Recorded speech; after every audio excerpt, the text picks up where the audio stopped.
Nous vous invitons maintenant à faire un voyage dans l'histoire des légendaires autobus d'Europe, cette fois dans son centre, dans la République tchèque et slovaque, bien qu'en ce temps-là, leurs frontières séparaient ce continent de ce qu'on appelait le bloc Est, ancré dans la mémoire du monde entier.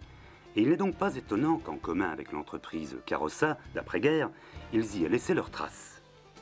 L'État situé au centre du continent européen, avec l'actuelle République slovaque à cette époque, constituait la Tchécoslovaquie, et c'est pour cela que nous l'appellerons ainsi. Notre voyage dans l'histoire n'a pu s'effectuer qu'avec la participation de collectionneurs passionnés et des musées qui rénovent ces joyaux historiques et les conservent.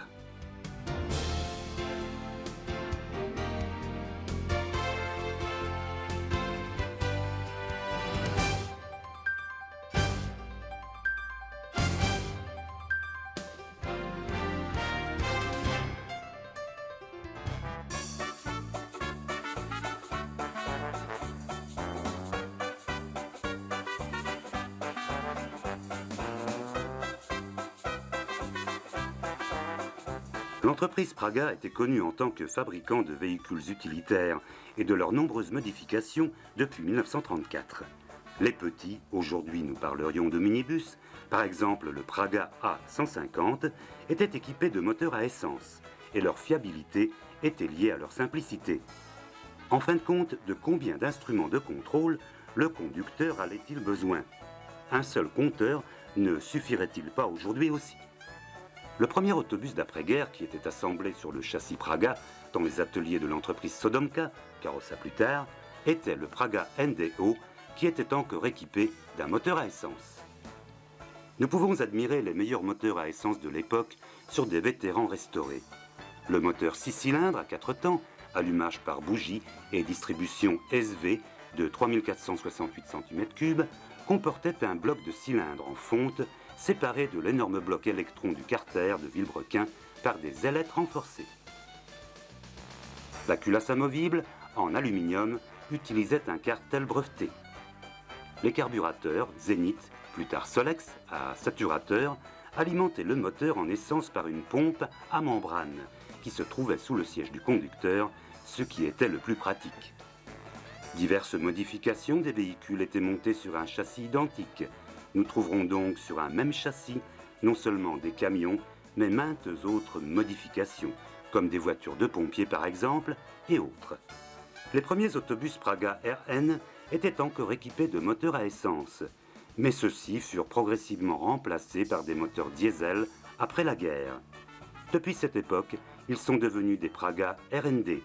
Cette abréviation a donné naissance au surnom Randal, qui veut dire gros bruit, et vraiment, ils étaient plus bruyants. Pourtant, plus économiques.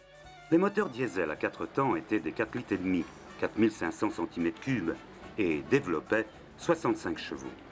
En même temps, les RN commencèrent à être équipés de freins hydrauliques. La carrosserie a commencé à prendre une forme plus arrondie, le design se modernisait. Il s'agissait surtout de la grille du radiateur et de l'avant du véhicule en général. Nous devons pourtant être indulgents, car il s'agissait d'une modernisation dans les années 1945-1949. L'aménagement des sièges était des plus diverses.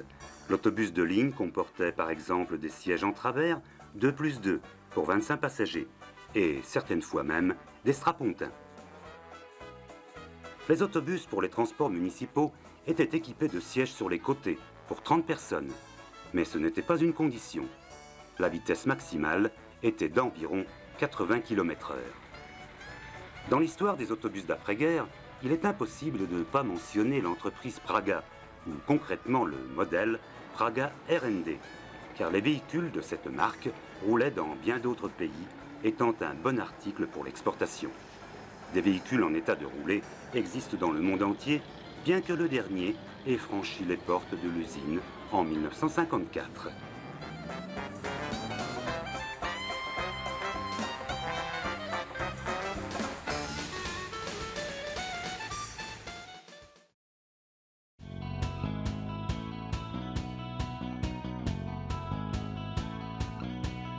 Le premier autobus à grande capacité en Tchécoslovaquie a été le Tatra 500 HB.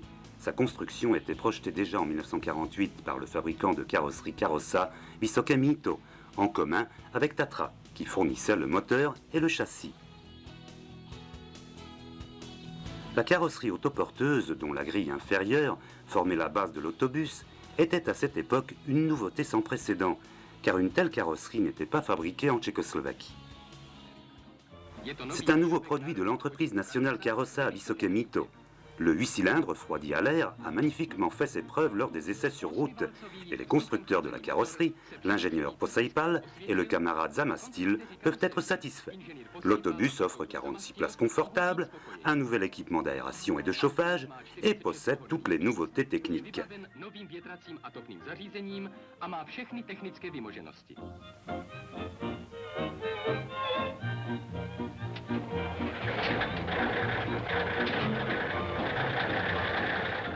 Ce nouvel autobus est plus étroit que les modèles précédents. Il convient donc mieux aux étroites routes de montagne et peut donc atteindre des endroits jusqu'alors inaccessibles aux autobus.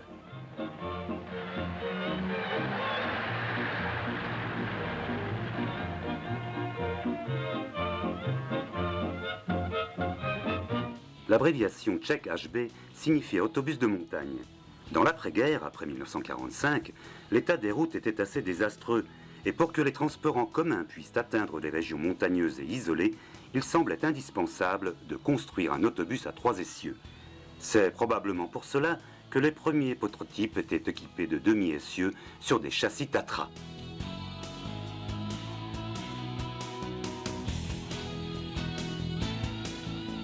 La propulsion à l'aide des 4 demi-essieux arrière, avec un différentiel à débattement, dont l'auteur était l'ingénieur Ledvinka, permettait la traversée des terrains les plus difficiles. Après la production de quelques unités, dont aucune ne s'est conservée, le modèle plus simple fut choisi, et dans la fabrication en série, on donna la priorité aux essieux fixes, qui, en commun avec d'autres éléments du châssis, étaient fournis par l'entreprise Praga.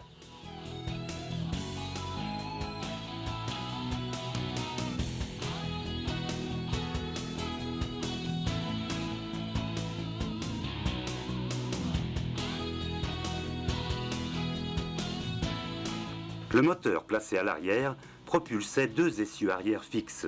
L'autobus Tatra 500 HB était équipé du moteur T500 qui provenait d'un plus petit camion, le Tatra 128. Oui, le voici. L'autobus ne transportait pas de très lourdes charges et pour cela le moteur à 8 cylindres, en V refroidi à l'air et d'une puissance de 91,2 kW était suffisant. La carrosserie ne possédait qu'une seule portière à 2 battants devant l'essieu avant, ce qui veut dire qu'on montait et descendait près du conducteur, qui était aussi le contrôleur. Les bagages étaient placés entre les essieux, ce qui était permis, comme sur les autobus actuels, par la carrosserie autoporteuse. La capacité de l'autobus était de 60 passagers, dont la moitié était assise. La vitesse représentait un certain handicap, car elle n'était pas importante pour un autobus de montagne, mais quand il desservait des lignes plus longues, en plaine, sa vitesse maximum était de 65 km/h et ne suffisait plus. Le Tatra 500 HB, appelé certaines fois le Karosa T500 HB, était en Tchécoslovaquie un autobus destiné depuis ses débuts au transport des passagers, et en son temps, le seul autobus à grande capacité. On pouvait aussi le rencontrer sur les routes à l'étranger, quand il était nécessaire de transporter d'importants groupes de personnes, comme vous pouvez le voir par exemple sur cette précieuse photo d'archives prise en Angleterre. En Tchécoslovaquie, la plupart des véhicules a été retirés de la circulation déjà dans la moitié des années 1960, car en commun avec le développement de Tatra apparaissait l'autobus Skoda 706 RO, dont le développement était plus radical et qui devança bientôt le Tatra pour le remplacer progressivement par le Skoda 706 RTO, qui est devenu un véritable autobus de légende.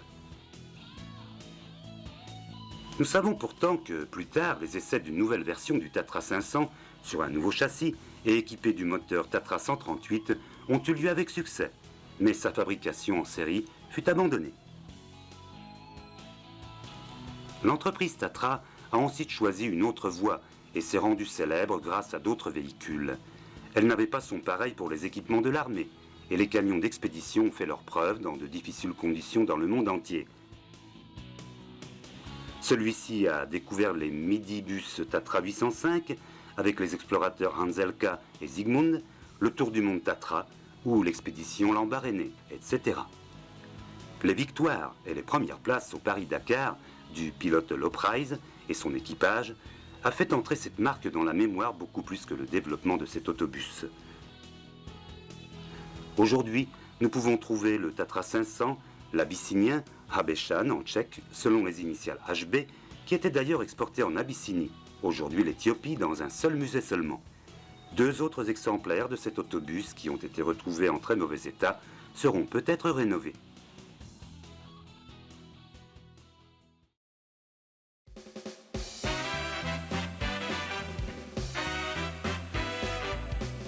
Dans l'après-guerre, il était nécessaire de bâtir, de construire, d'agrandir les usines, mais aussi les villes.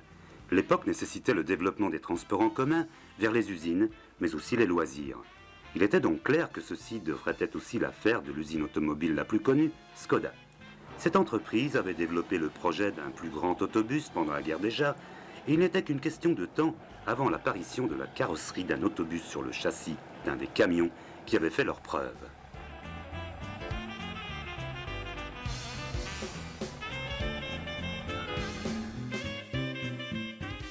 Le camion Skoda 706R, qu'on surnommait Barcha, diminutif de Barbara en tchèque, est devenu la base de cet autobus, grâce à sa conception fiable et son châssis à toute épreuve. La carrosserie pouvant, par sa fiabilité et simplicité de l'entretien, faire concurrence à l'autobus Tatra, dont nous avons déjà dit qu'il ne fut pas fabriqué en série, en dépit de sa carrosserie autoporteuse moderne.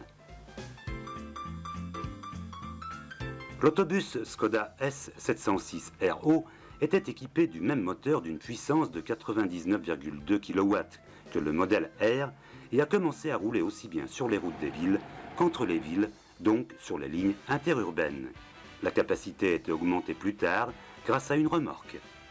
Immédiatement après la guerre, les représentants de Skoda ont décidé de continuer la production des voitures seulement à Mlada Boleslav et de transférer celle des autobus à l'usine Avia de Letniany près de Prague. Une partie des châssis était aussi envoyée de l'usine Avia à l'entreprise Sodomka, aujourd'hui Karosa, qui était le fabricant des carrosseries, où elles étaient complétées jusqu'en 1948. La production fut transférée plus tard à Liaz Jinovice, où ce modèle a été produit jusqu'en 1957. Avia fournissait d'autres châssis pour l'usine Karosa à Vysokemito, qui les complétait avec ses propres carrosseries. Il convient d'ajouter que les essieux étaient fournis par l'entreprise hongroise Raba, même pour les modèles d'autobus suivants. Grâce au musée, qui sauvegarde jusqu'à aujourd'hui d'autres vétérans, nous pouvons de nos jours examiner le squelette de ce modèle d'autobus. La production en série était certes un peu différente de la rénovation d'un seul véhicule, mais on peut quand même se représenter un peu mieux la fabrication. Le squelette était constitué de profils en acier soudé. Le poste de commande était placé à côté du moteur, et autrement, à part la carrosserie d'un autobus, peu de choses étaient différentes du camion S706R original. Les roues d'un diamètre un peu plus important présentaient un certain avantage sur un grand nombre de routes de mauvaise qualité, à condition que les pneus soient bien gonflés. La conduite en était plus facile, car à l'époque la direction assistée n'existait pas. Le moteur et la boîte de vitesse étaient les mêmes que sur le camion S706R mentionné, et étaient restés à l'avant, où il prenait de la place, faisait plus de bruit, mais pourtant rien n'a été changé jusqu'au début des années 1970. Sur les autobus de ligne, les sièges étaient disposés en travers, et leur nombre variait, mais ils étaient assez confortables. La capacité de l'autobus était de 38 à 43 passagers.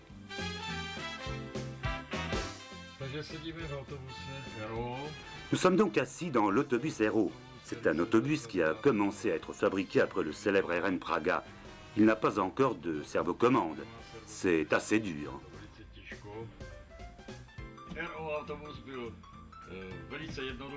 L'autobus Hero était d'un entretien très simple et on peut dire qu'il était fiable, que c'était le prédécesseur des RTO, qui était vraiment très fiable et où l'entretien était des plus simples, ce qui était avantageux pour l'exploitant, à la différence des autobus contemporains où tout nécessite un ordinateur pour trouver la panne.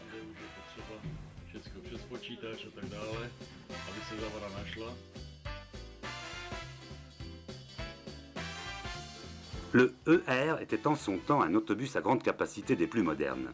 En effet, il a été fabriqué de 1947 à 1958. Certaines modifications ont été réalisées par exemple. Vous pouvez remarquer qu'un modèle avait une seule portière de service pour le conducteur, alors que ce modèle, lui, avait une portière du côté droit aussi. La différence était beaucoup plus importante sur les modèles qui ont été développés pour les besoins des transports urbains. Ces autobus étaient différents à première vue, en raison de leur couleur. Les voyageurs reconnaissaient à distance un autobus des transports urbains grâce à sa couleur rouge. La différence de couleur a été abandonnée pendant un certain temps, mais elle revient pourtant sur nos routes.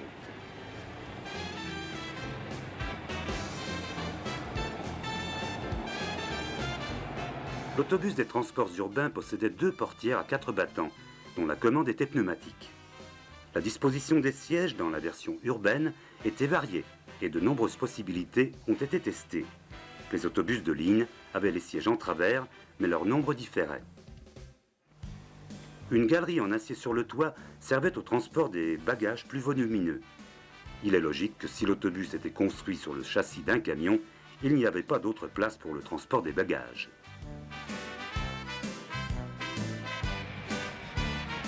Les autobus S706 Aero appartenaient aux entreprises de transport urbain et à la société Transport en autobus tchécoslovaque pour les lignes interurbaines. Ils étaient utilisés dans toute la Tchécoslovaquie dans les années 1950. Et il en a été fabriqué 13 000, et pas seulement pour les besoins du pays. Ils étaient fiables et bon marché, ce qui attirait les clients des pays qui, pour des raisons économiques, ne pouvaient se permettre d'acheter des autobus de provenance occidentale dont le prix était moins accessible. Pour cela, on pouvait rencontrer les ER en Turquie, RDA, Syrie, Bolivie et dans d'autres pays.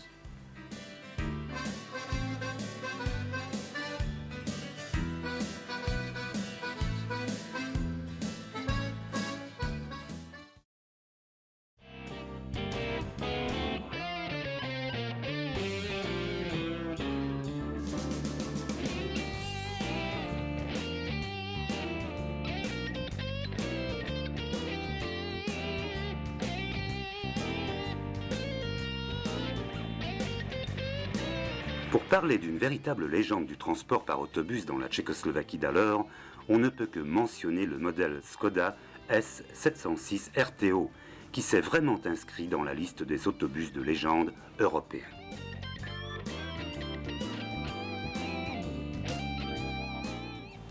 Il s'agissait d'une modernisation importante du modèle Aero original. Sa carrosserie avait été développée dans l'entreprise que nous connaissons, Wysokie Mito, où les autobus étaient aussi complétés. La partie châssis était fournie par l'entreprise Liaz Jinovice, le moteur du camion S706T, appelé Trambus, par l'usine Skoda, et d'après le moteur, le modèle était du type S. L'usine de pièces détachées à Rolishov participait aussi à la production, une usine qui en est devenue le seul fabricant à la charnière des années 1960-1970. Actuellement, plus d'une dizaine de ces autobus très recherchés ont été rénovés grâce aux efforts de plusieurs sociétés de transport ou de collectionneurs privés.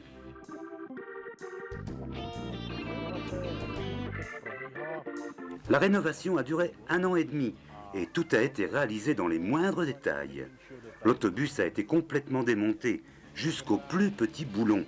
Un grand nombre de pièces ont été fabriquées par les moyens du bord, car on ne peut rien acheter et on devait trouver une solution dans tous les détails pour que l'autobus ait l'air de sortir directement des lignes de montage en 1971.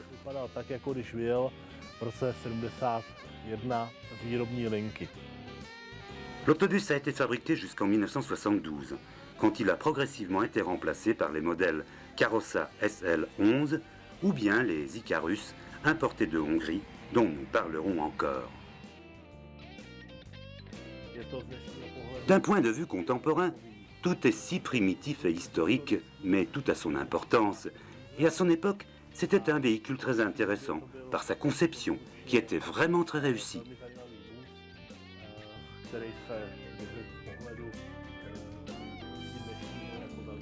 Même à la lumière du progrès actuel, on peut l'utiliser, même aujourd'hui, sans aucun problème. La vitesse maximale était seulement de 86 km/h, car le moteur était destiné aux camions à l'origine. Ceci est en quelque sorte le cœur de l'autobus, le moteur. C'est un 6 cylindres en ligne à refroidissement par eau. Les culasses sont par 2 cylindres et la puissance d'environ 187 kW. Certes, c'est un moteur en fonte très lourd, mais très bon. Ce n'est pas un moteur rapide, et pour cela, il tient longtemps.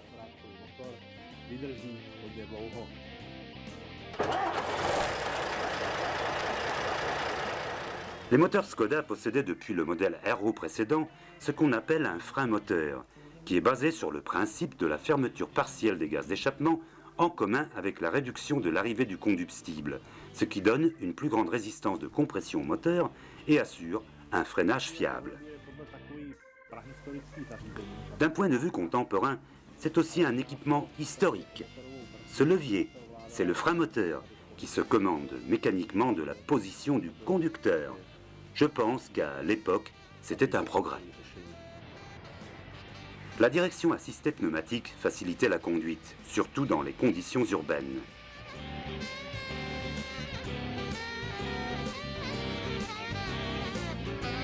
Les autobus S706 RTO étaient fabriqués en 4 modèles. Le 706 RT MTZ, autobus urbain.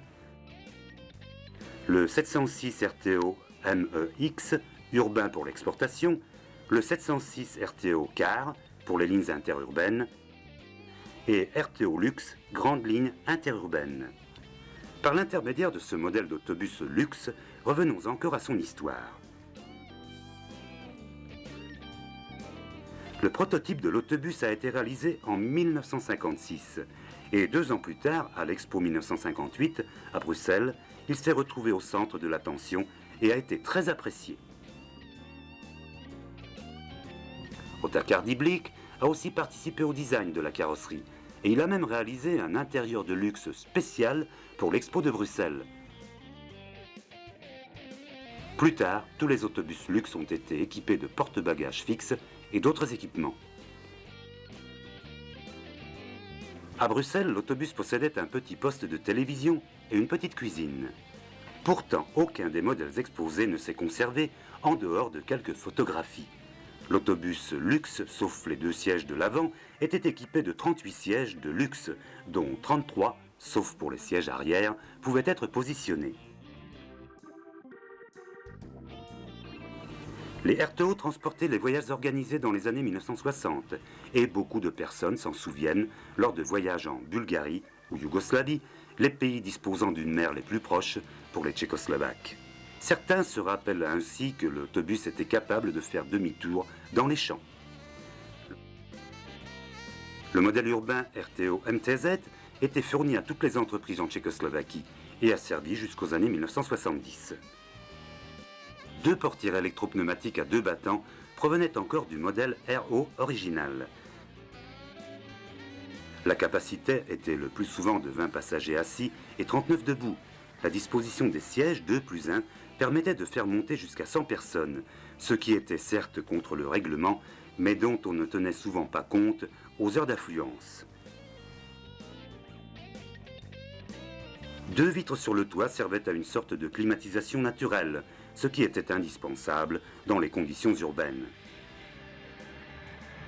L'autobus urbain MEX, pour l'exportation, ne présentait presque pas de différence, en dehors de modifications spécifiques pour le pays de destination.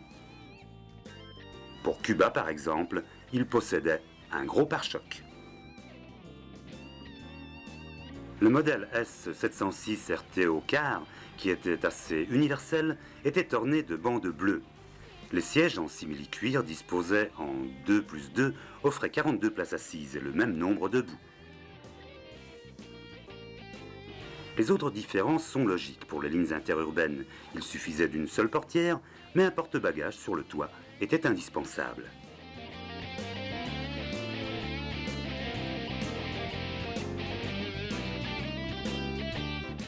Bien que la production de ces autobus ait pris fin en Tchécoslovaquie en 1972, elle s'est poursuivie pendant quelques années encore sous licence en Pologne, y compris celle des remorques Karosa 40, qui en Pologne devenaient des Jelcz.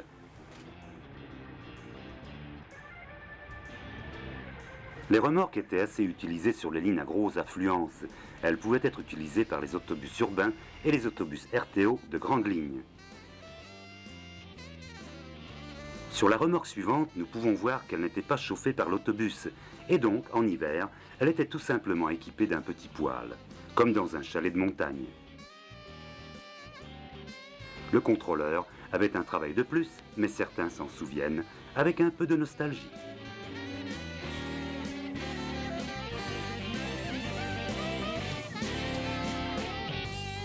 En raison de sa forme, l'autobus portait le surnom d'œuf, mais aussi de cornichon.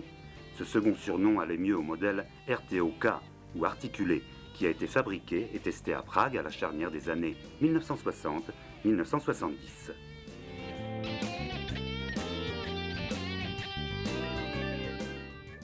Malheureusement, cette variante de prolonger notre célèbre autobus de 11 mètres fait partie des projets tombés à l'eau, car à cette époque, il fut décidé d'importer les autobus articulés plus vastes de la marque Icarus de Hongrie.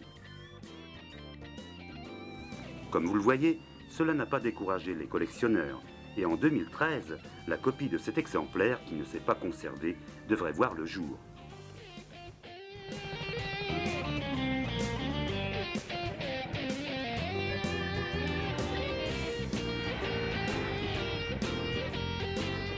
On peut rencontrer des modifications très spéciales de cet autobus bien connu lors des rencontres des vétérans, éventuellement lors d'excursions dans les alentours de Nymburk.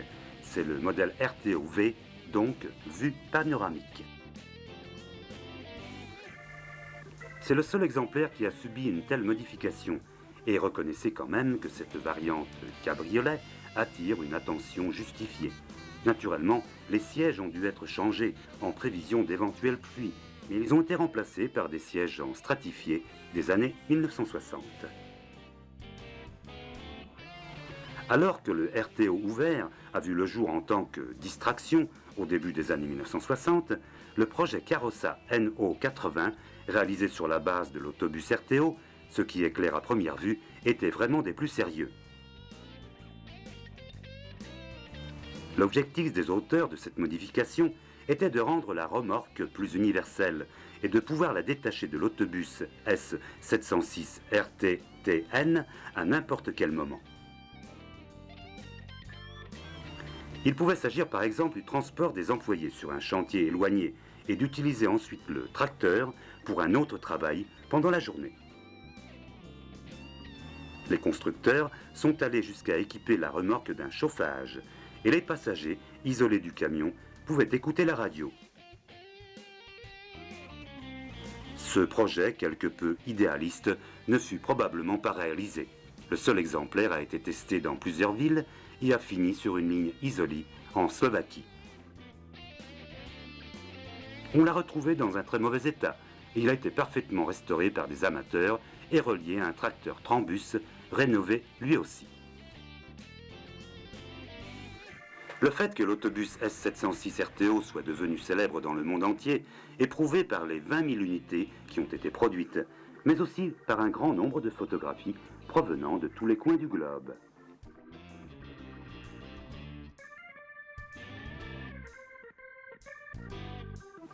Nos autobus partaient non seulement pour le monde lors de voyages organisés, mais des centaines de ces véhicules étaient exportés vers l'Égypte, la Bolivie, la Roumanie, l'Afghanistan et bien d'autres pays du monde, où il est possible de les découvrir plus ou moins conservés de nos jours encore. Les constructeurs disaient avec un brin d'exagération « Nos RTO roulent sur tous les continents, sauf en Antarctique ». Qui sait, si l'intérêt s'en était manifesté, les constructeurs tchèques auraient certainement développé un modèle avec des chenilles pour cette Antarctique.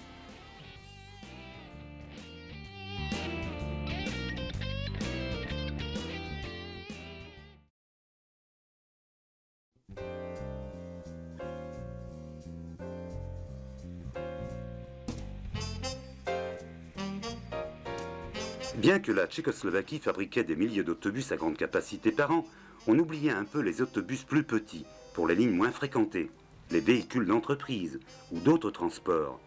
Ce trou a dû être comblé vers la fin des années 1960 par l'Eurobur. Alors, le moteur est un 4 cylindres de 3345 cm3 à essence, dont la puissance est de 59,2 kW. Et il est important que le refroidissement soit à air. C'était l'avantage de ces moteurs.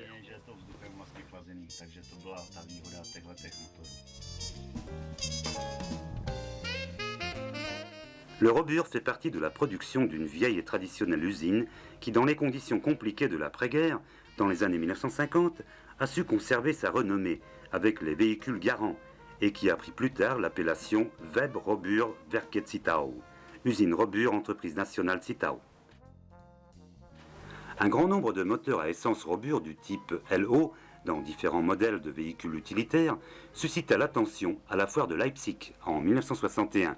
Et le développement, surtout vers 1968, a vu naître des modèles, y compris l'autobus moyen Robur 2500, qui ont commencé à être importés en Tchécoslovaquie. Le modèle bus pouvait transporter de 18 à 22 passagers. Le modèle, qui offrait un espace pour les bagages avec un plus petit nombre de sièges, était très apprécié et très utilisé.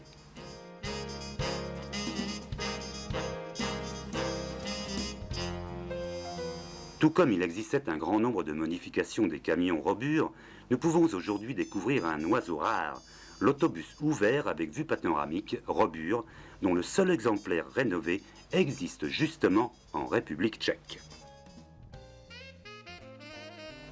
Il fut transformé en cabriolet dans les années 1970 pour le trajet reliant le parking et le château de Karlstein par les constructeurs tchèques qui ont été obligés de résoudre le problème de l'escalier pliant pneumatique ou bien celui de la possibilité d'utiliser une bâche en cas de pluie soudaine. Les véhicules Robur étaient exportés non seulement dans les pays du CAEM, mais aussi outre-mer.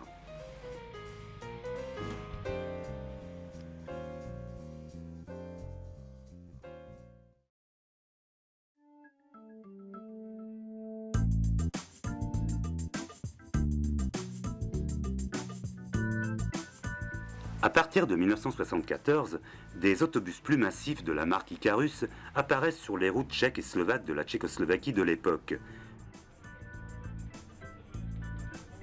Ce n'étaient pas des concurrents, car il s'agissait d'élargir le parc automobile avec autobus à plus grande capacité. La marque Icarus n'était pas inconnue en Tchécoslovaquie. On se souvient des modèles Icarus 55 et 56, appelés fusées, ou bien des Icarus 311, 620 et 630. La faible quantité d'autobus importés dans les années 1950-1960 ne pouvait pourtant pas mettre en danger le monopole des usines tchécoslovaques Skoda et Karosa. Nous nous trouvons dans un autobus Icarus 290. Ces autobus étaient importants dans notre pays de Hongrie à partir de 1974. Ces autobus ont remplacé les RT classiques S706 RTO avec une remorque. Disons plutôt que ce sont leurs remplaçants beaucoup plus modernes. Ils étaient employés sur des lignes à grande capacité, soit interurbaines ou directement dans les villes pour les transports, dans les vastes cités. Cet autobus a apporté beaucoup de nouvelles choses dans le développement et les applications utilisées dans les autobus, avec une carrosserie entièrement autoporteuse, un moteur sous le plancher, la direction assistée, des freins à air comprimé et autres.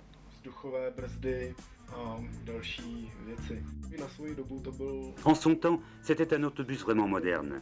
Mais avec le temps, le développement de cet autobus a été rapidement dépassé. Il a été remplacé par les autobus Karosa, plus modernes. J'ajouterais encore que cet autobus a apporté un grand progrès en ce qui concerne la solution du poste de commande, où, comme vous le voyez, le tableau de bord était des plus clairs et simples.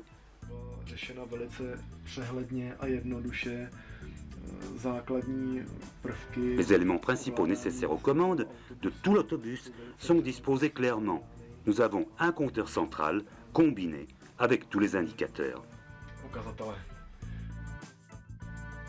Le modèle 290 comportait seulement 2 portières et l'intérieur plus confortable pour les lignes interurbaines offrait 57 places assises avec des sièges 2+2. Le deuxième modèle importé, l'Icarus 280-08, était destiné au transport urbain et était donc équipé de 4 portières. Cette version pouvait transporter 37 passagers assis dans d'assez confortables sièges en simili-cuir. On recommandait le transport de 110 passagers debout, mais il est clair qu'aux heures de pointe, ce nombre était dépassé.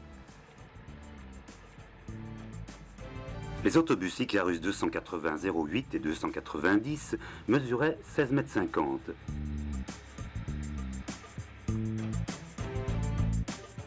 Le moteur était une licence Rabaman avec une boîte de vitesse 6+1 Tchepel, une licence ZF installée sous le plancher entre le premier et le second essieu.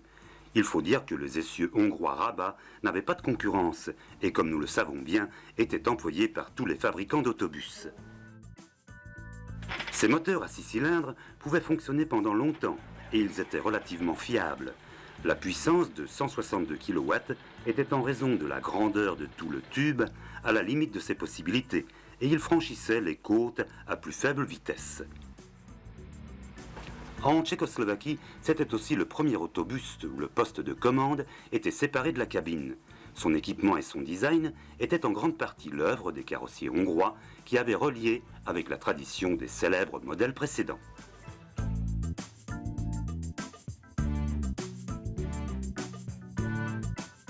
À l'origine, la couleur pour le modèle interurbain était bleue et pour les transports urbains, rouge foncé. Plus tard, les Icarus étaient importés dans leur couleur beige de base et l'exploitant la complétait en ajoutant aussi les armoiries de Saville, etc. On peut voir que les modèles Icarus 435-09 étaient aussi utilisés. Ce modèle, différent à première vue par ses portières à 2 battants vitrés, possédait aussi un moteur MAN plus puissant et une boîte de vitesse Voigt. La boîte de vitesse du même fabricant, avec un moteur anglais Perkins, était employée sur le midibus classique Icarus 405 qui était utilisé sur les lignes moins fréquentées. L'autobus Icarus 280 était le meilleur autobus articulé au monde, ce qui est démontré par le nombre qui en a été produit, 56 791 unités. À l'occasion du 100e anniversaire de l'usine, il a été inscrit au livre des records Guinness. On dit que l'appellation Icarus est le symbole du fait que cette marque s'envolera dans le monde. Il est vrai qu'aujourd'hui, vous pouvez croiser des Icarus vraiment dans le monde entier.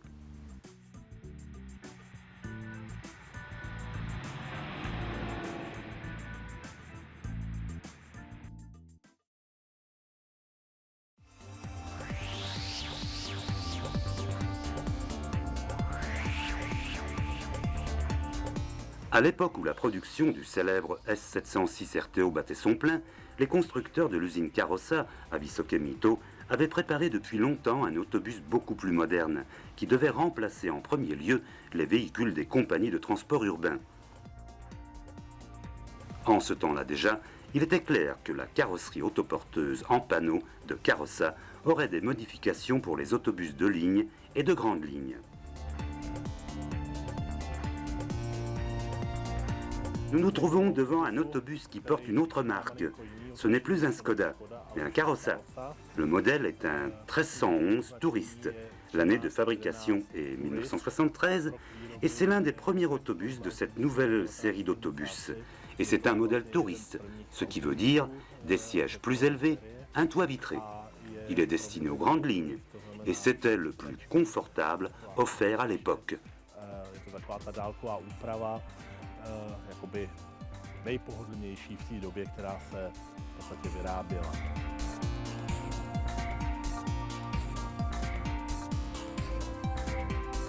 Tady jsme Vevnitř pracoviště řidiče Nous pouvons examiner l'intérieur.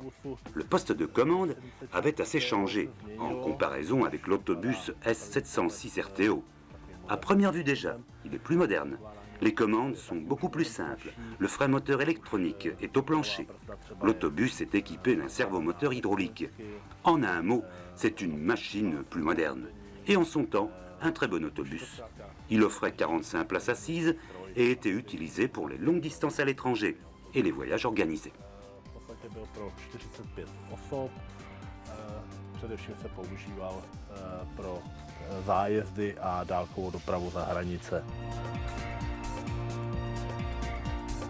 Jusqu'à cette époque, les autobus portaient la marque du fabricant du moteur, mais après, ils se nomment d'après le fabricant de la carrosserie. Dans le cas présent, Carossa. Le moteur de cet autobus porte la marque Skoda ML634 et développe 154 kW,4. Il est donc de la moitié plus puissant que le modèle précédent dans le RTO. Il est installé entre les essieux, sous la caisse du véhicule. La boîte de vitesse à 6 rapports a aussi été fabriquée en Tchécoslovaquie, par l'usine Praga.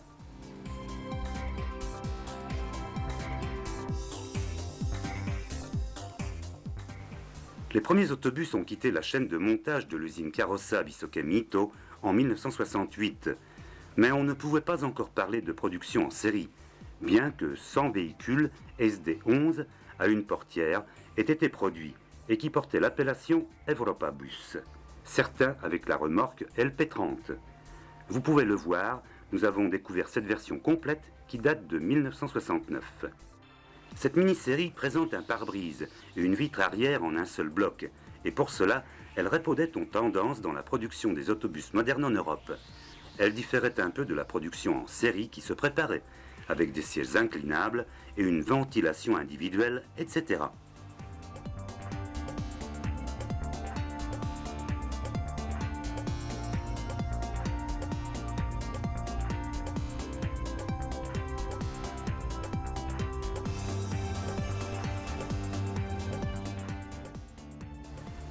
Les constructeurs de Carossa ont présenté aussi un autobus plus petit, Midi, pour lequel on a cherché au début un autre emploi, en dehors du transport de passagers, comme véhicule de retransmission radio par exemple.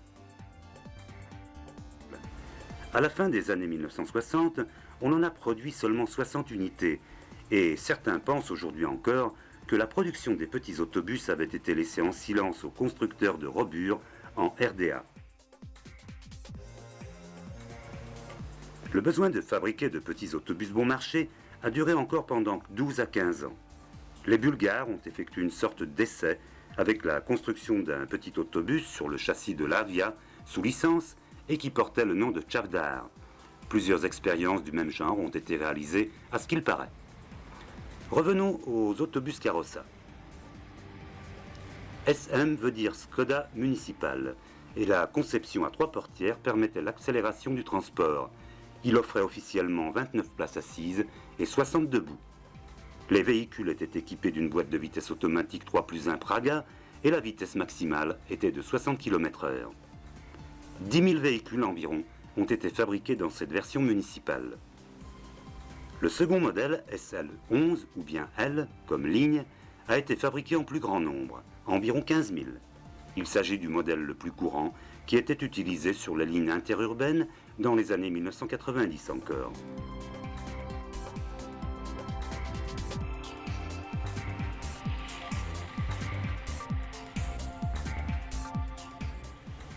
La modification, qui présentait 2 portières à battement et dont l'équipement était proche du modèle Carossa SD11, nous l'avons vu au début, était le Carossa SL11 Touriste.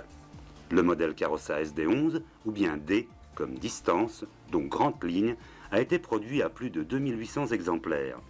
Une modification présentait un porte-bagages classique au-dessus des sièges, l'autre, un panneau au plafond, avec un éclairage et une ventilation individuelle.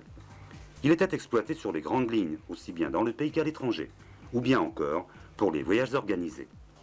Tous les modèles Carossa mentionnés ont servi en Tchécoslovaquie jusqu'à la fin des années 1980, certains même jusqu'au début des années 1990, après la partition en République tchèque et en République slovaque, en commun avec les autobus Icarus importés de Hongrie.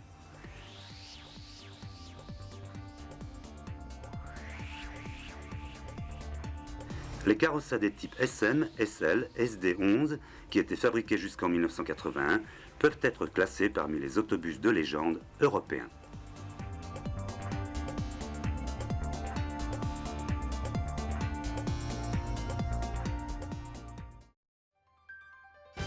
Dans les années 1980, l'entreprise Karosa, encore tchécoslovaque, relie de nouveau avec ses autobus précédents, avec la série 700. Après la chute du communisme en 1989, l'entreprise est privatisée en 1993. La série 700 est modernisée pour devenir la série 900. De nos jours, Karosa fait partie du holding Irisbus et sous l'appellation Iveco Czech Republic, elle développe de nouveaux modèles dont la marque commence par Iris. Mais ce serait déjà un autre chapitre du début du 3e millénaire. Donc, la prochaine fois, peut-être.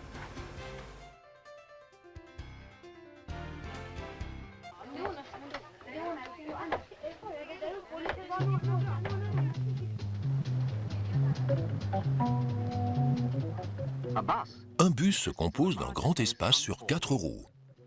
Et cet espace peut être utilisé de diverses manières.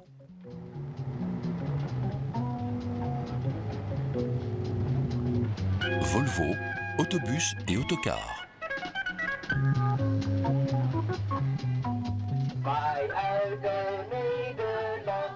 Un seul bus ne peut pas répondre à toutes les demandes, même si un bus classique s'avère étonnamment polyvalent. Un bus n'est réellement efficace qu'une fois adapté à son ou ses usages. Pour la circulation en ville, par exemple, les passagers doivent pouvoir monter et descendre rapidement à chaque arrêt. Les bus urbains sont donc équipés de grandes portes et d'une marche d'entrée commode.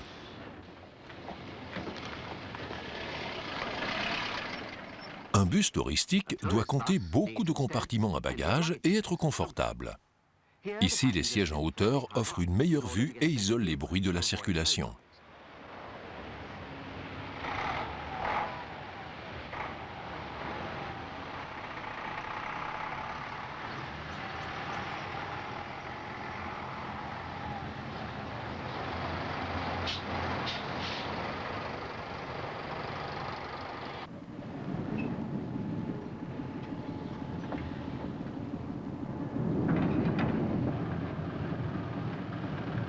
Un passage comme celui-ci exige un faible porte-à-faux.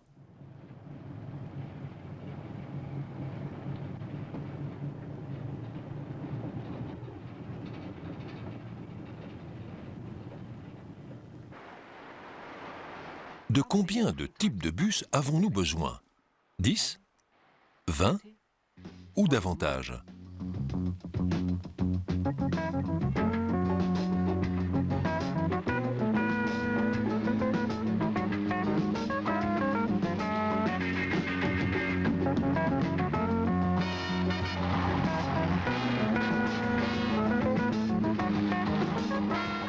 Loin de là.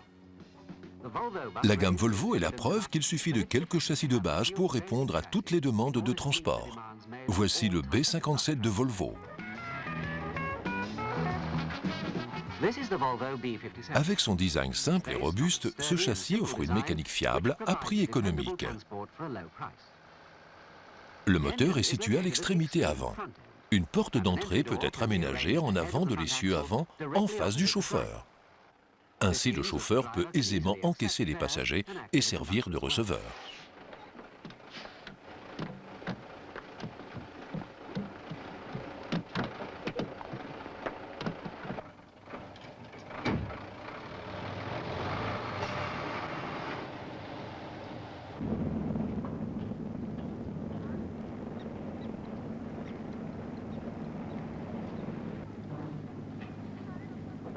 Le B57 convient à différents types de transports, surtout dans les régions où les transports sont rares et où la mauvaise qualité des routes ne permet pas des pressions élevées aux essieux.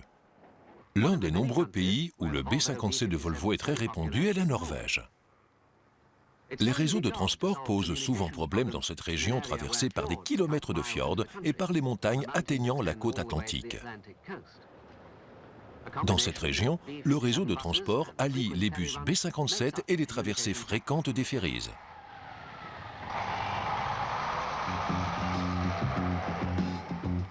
Prenons un B57 et positionnons son moteur à la verticale juste au-dessus de l'essieu avant. Cela donne un faible porte-à-faux qui permet au bus d'aller presque n'importe où. Nous appelons cela le BB57.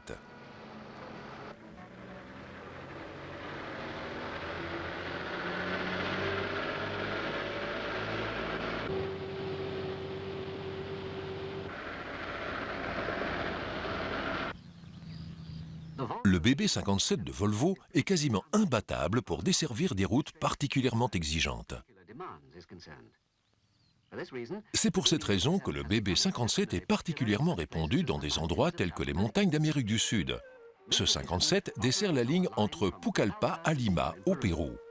La distance est de 850 km et l'altitude culmine à 4800 mètres.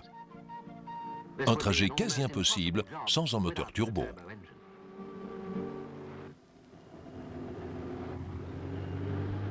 Voici quelques scènes de Norvège où le BB57 est très largement répandu.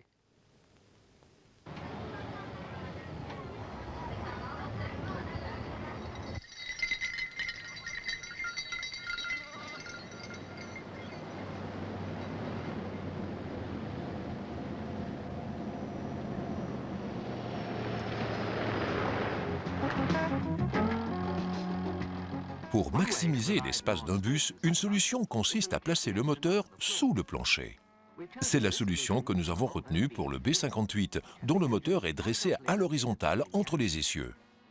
On obtient ainsi un plancher plat, aménageable de diverses façons. La distribution du poids est idéale, que le bus soit vide ou plein.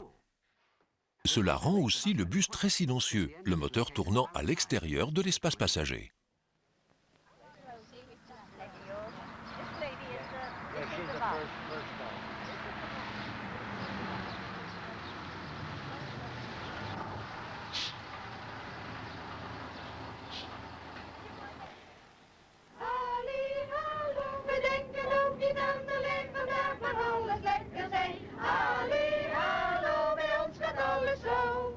Avec son plancher dégagé, le B58 est idéalement adapté aux superstructures spéciales.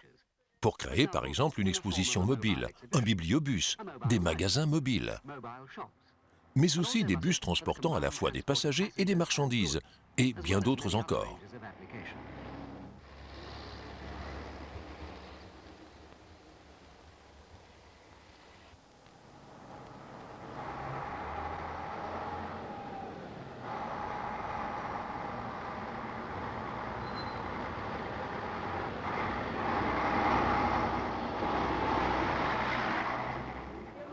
Le B58 permet d'aménager une double porte, devant, derrière ou entre les roues. C'est l'une des raisons pour laquelle le B58 s'utilise très souvent comme bus urbain.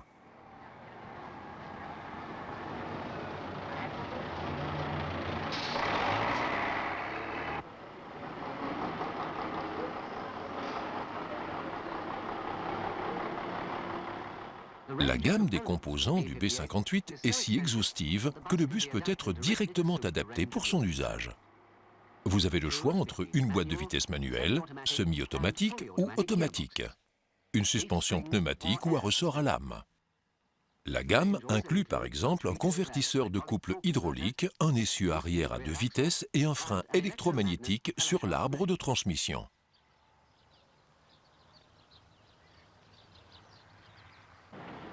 Dans sa version articulée, le B58 peut transporter près de 50% de passagers en plus. De par l'emplacement et la puissance de son moteur, ce châssis est idéal pour un autobus articulé.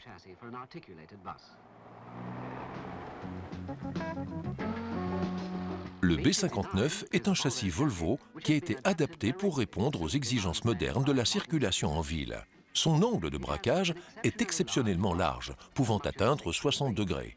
Ce qui lui donne un rayon de braquage incroyablement serré.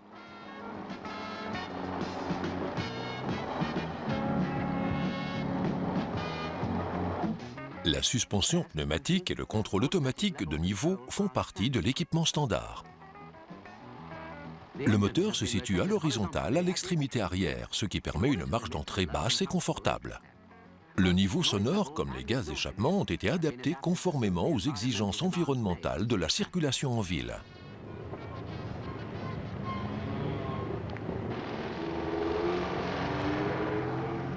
Le B-59 a été lancé en 1971 et s'est rapidement répandu dans de nombreuses villes. Notre premier client fut Copenhague. Et aujourd'hui, en dehors des villes de Suède, le B-59 opère encore à Liège, Bruxelles, Helsinki, Lisbonne, Melbourne, Adélaïde, Bienne, Maastricht, Rimini, etc.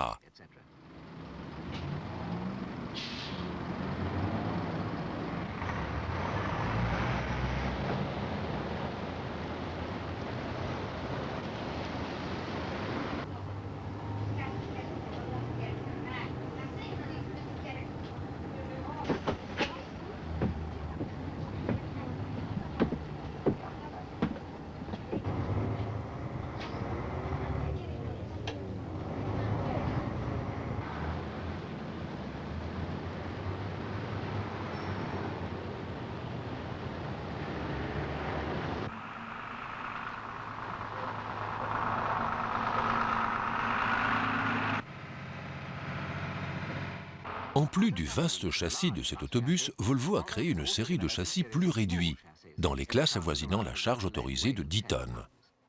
Ici, les composants de base sont les mêmes que sur les camions Volvo plus légers.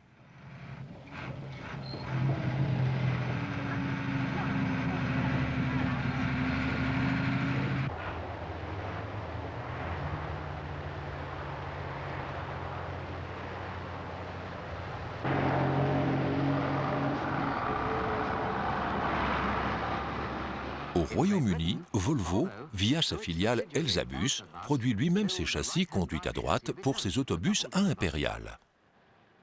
Ce véhicule a le même moteur que le B et le BB57, un Volvo de type 70 qui a amplement fait ses preuves.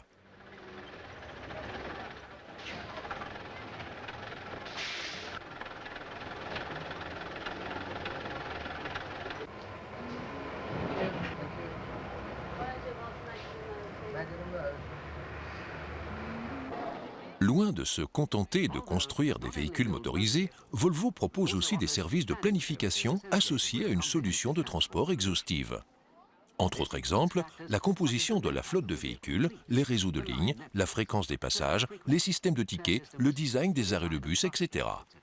Pour aboutir à la bonne solution, nous étudions les habitudes de déplacement et toutes les exigences en matière de transport. Par exemple, en interviewant des passagers.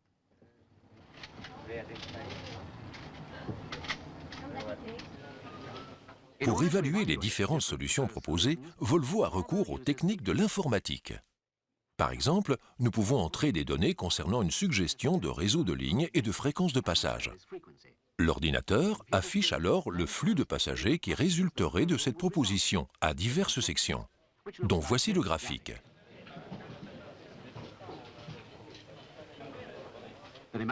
Et voici les demandes d'arrêt de bus.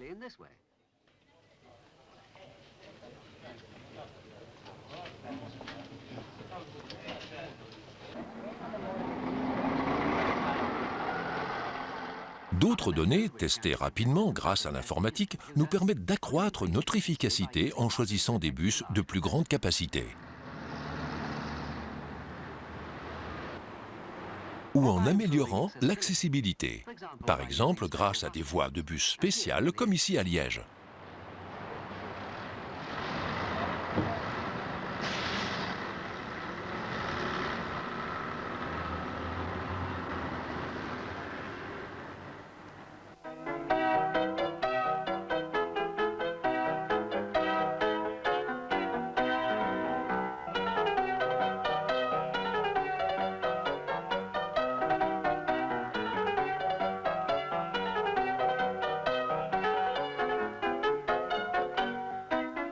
La gamme d'autobus Volvo actuelle repose sur près de 50 ans d'expérience et de développement.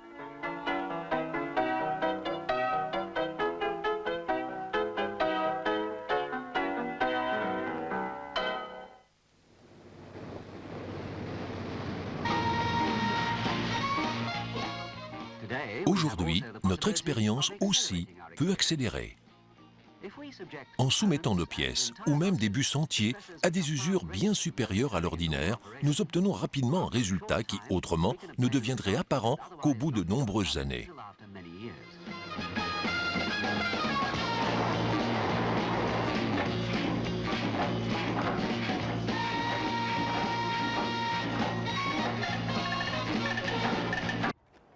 Afin de commémorer le 50e anniversaire du Routemaster, 2 manifestations importantes ont été organisées à Londres. Tout d'abord, le Northweld Rally annuel, qui a été pris d'assaut cette année par les RM.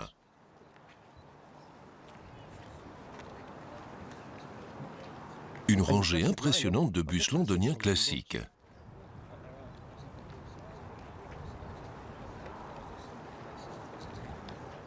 Le Routemaster n'était pas un véhicule à modèle unique et de nombreuses configurations furent produites tant en termes de carrosserie que de moteur.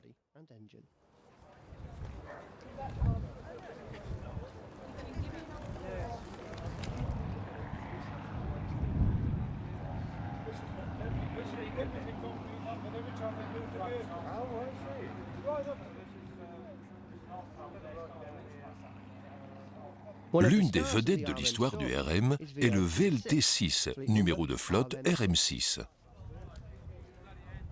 Première production de Routemaster à avoir London Transport comme propriétaire. Le RM6 fut livré le 11 mai 1959 et se fit délivrer une licence le 1er juin en tant que véhicule de formation. Finalement, il fut mis en circulation pour les passagers le 11 novembre 1959 au garage de West Ham.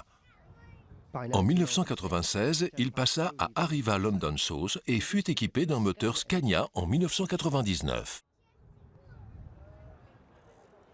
Dans le cadre des cérémonies du Jubilé d'or de la Reine en 2002, le bus fut recouvert de vinyle d'or en mars de la même année. Ceux-ci furent retirés en mai lorsque le RM6 fut entièrement repeint en doré.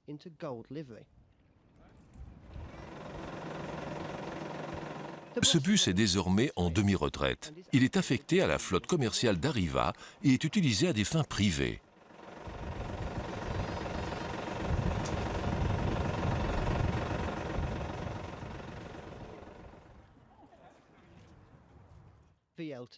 Le VLT5, numéro de flotte RM5, était chronologiquement le premier Routemaster produit, mais le RM6 fut mis en circulation avant lui.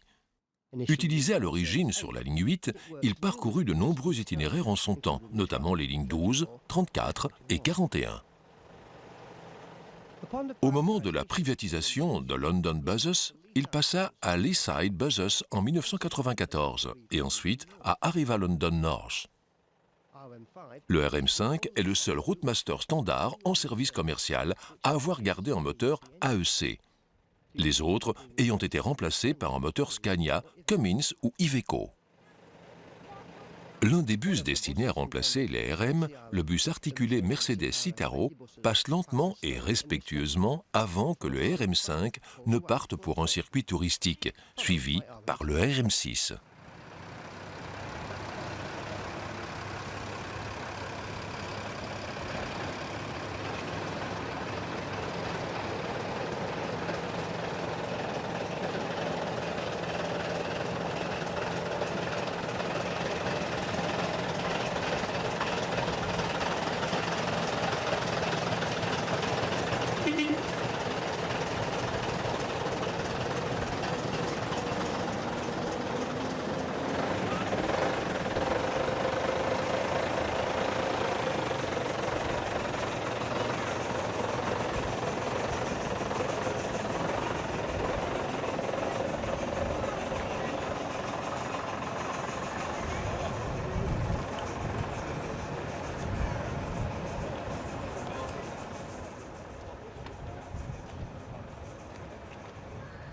Plus tard, on voit le RM5 quitter à toute allure l'aérodrome de Northweld pour rentrer au garage de Tottenham.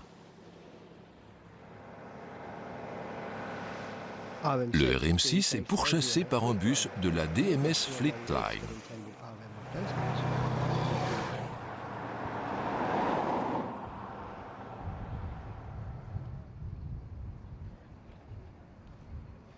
En 1962, la flotte de RM avait atteint son 100e membre,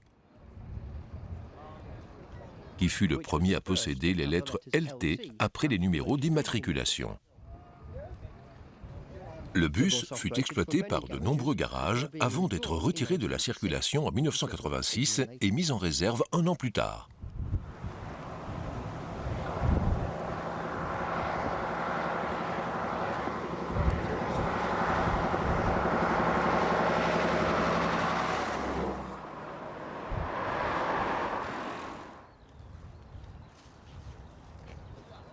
La structure du RM étant flexible, différentes versions purent être produites pour divers emplois. Ici, le RMC 1507 représente les 68 véhicules fabriqués pour desservir les lignes Green Line à partir de 1962.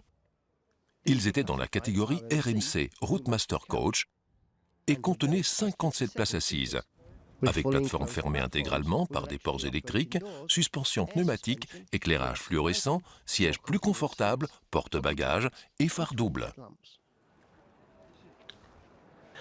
Les bus Green Line passèrent à la National Bus Company et furent rebaptisés London Country. Le RMC 1476 arbore la couleur vert foncé qu'il a acquise pendant sa période passée à la NBC. Le RMC 1476 débuta sa carrière en octobre 1962 à Guildford, sur la ligne 715, mais au bout de seulement 15 jours, il déménagea à Epping. Le bus fut retiré de la circulation en 1979 et un an plus tard, il fut ramené par London Transport pour assurer la formation des chauffeurs de bus et fut repeint en rouge. La majorité des RM visibles dans les rues de Londres font partie de la génération plus longue des RML, où une baie supplémentaire de 75 cm a été insérée au milieu de la carrosserie du RM. Cet exemple, le RML 2755, est maintenant mis en service après avoir été retiré de la circulation en mai 2004. C'est l'un des derniers Routemaster à avoir été livré.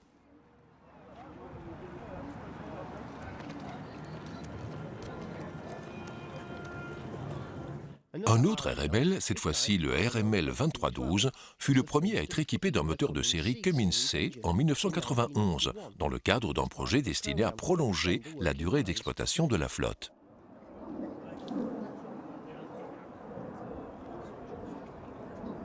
Il est en parfait état et n'a pas peur de laisser les gens regarder sous son capot. C'est le RML 2620.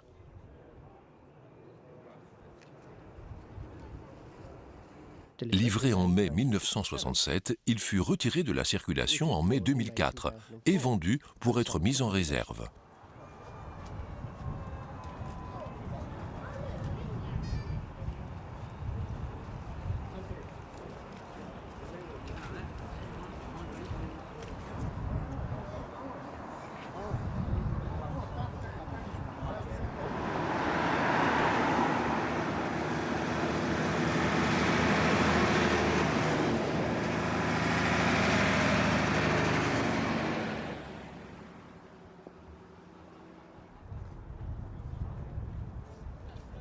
Après avoir été retirés de la circulation à Londres, les RM standards trouvèrent un emploi dans d'autres régions du pays.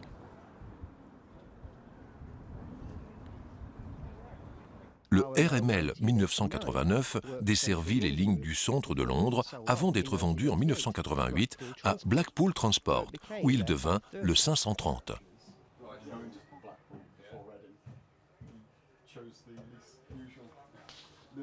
Retiré de la circulation par Blackpool en 1994, il resta à l'entrepôt pendant 3 ans avant d'être vendu à Reading Main Line, qui exploita ce bus pendant plusieurs mois avant de le mettre à nouveau à l'entrepôt.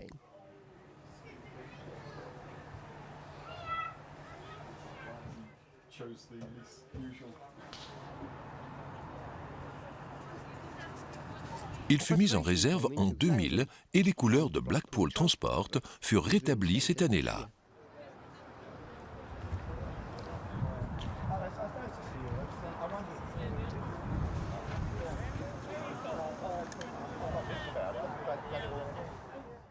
Environ 500 Routepasteurs sont toujours en service à Londres, mais pour la plupart, ce n'est plus la version standard. Au moment où les RM longs de 8 mètres étaient mis en circulation, la loi changea pour autoriser les bus impériales longs de 9 mètres. Pour profiter de ce changement, London Transport utilisa la construction modulaire standard du RM et inséra une baie supplémentaire de 75 cm au milieu. C'est ainsi que le RML vit le jour. La première série de 24 véhicules fut mise en circulation en 1961 et c'est au milieu des années 60 qu'apparut le lot principal de 500 bus. Le RML 2482 était une nouveauté en 1966 au dépôt d'Aldenham et il dessert maintenant exclusivement la ligne 12.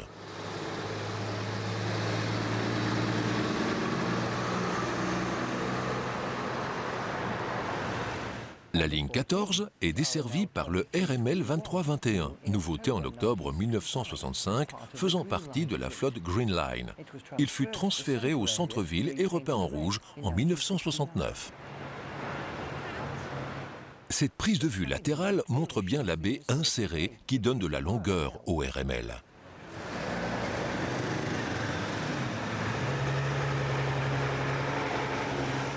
La majorité des RML en service à Londres aujourd'hui ont été remises à neuf et équipées d'un moteur Cummins ou Iveco.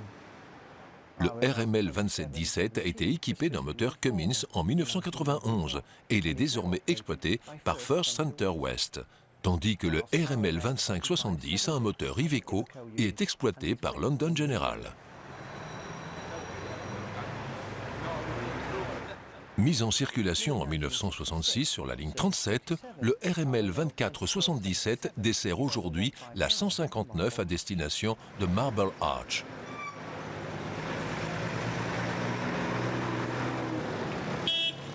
Et le RML 2729 de London United est à destination de Hammersmith.